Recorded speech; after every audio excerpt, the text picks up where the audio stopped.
Chair now recognizes Ms. Boebert from Colorado. Thank you, Mr. Chairman. I'm going to summarize some of the things that have already been said here today rather than ask these questions directly. The federal prosecutors that we have now charged nearly 100 individuals across multiple Minnesota fraud schemes, including Feeding Our Future and related Medicaid, daycare, and autism programs, with 85 of those charged being of Somali descent. Governor Walz, your administration's Department of Education and Department of Human Services failed to act on multiple early fraud warnings about Feeding Our Future, allowing the theft of at least $250 million in federal child nutrition funds that were supposed to feed hungry kids during the COVID-19 pandemic. Governor Walz, I'd like to turn to the demographics and policy choices that enabled this. Since you took office, the Somali population in Minnesota has grown substantially. Recently, Fox 9 reported, the reporting puts the total over 107,000. Did your administration's soft on immigration policies, including expanded refugee programs and temporary protected status, contribute to that rapid growth?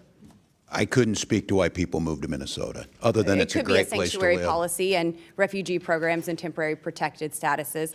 According to the Center for Immigration Studies analysis of census data, 81% of Minnesota households headed by Somali immigrants receive one or more forms of public assistance, compared to just 21% of native-born Minnesotan households. Why is that disparity so extreme under your watch, sir?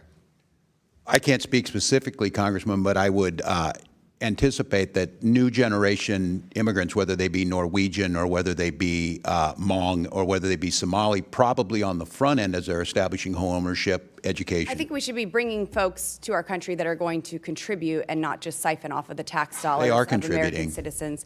Mr. Governor Walz, yes or no, would stricter vetting of immigrants and refugees have prevented many of these fraudsters from entering our country in the first place?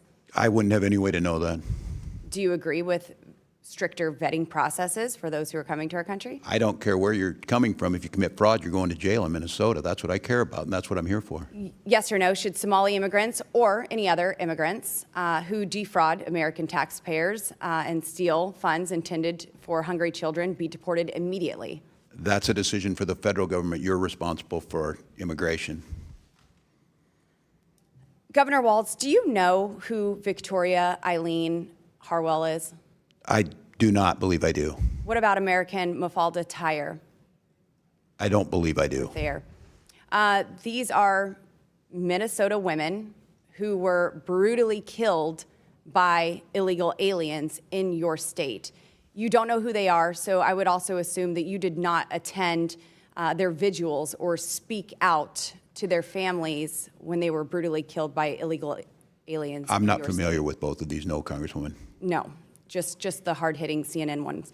Yes or no, would you support ending Minnesota's sanctuary policies to stop these fraudsters and murderers from using your state as a safe haven?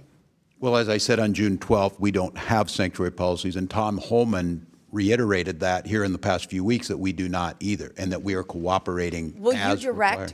Thank you, Governor. Will you direct local law enforcement to fully cooperate with ICE and federal agents and follow federal immigration laws that are currently on the books? They do. If they want to do more, they can, but we have a floor that they have to. And that's been proven time and time again in Minnesota over this. That's why they're leaving, because we had cooperated. Okay. Final question for you, Governor. There are multiple documented reports of Somali immigrants entering sham marriages, including siblings and close family members, solely for immigration purposes. Are you aware of these reports, and what, if anything, has your administration done to stop this kind of immigration fraud happening in your state? States are not responsible for immigration screening, and I'm not familiar with what you're You're not responsible for any vetting whatsoever? Federal government. Well, this is happening under your watch, and there's immigration fraud, so we will do everything that we can.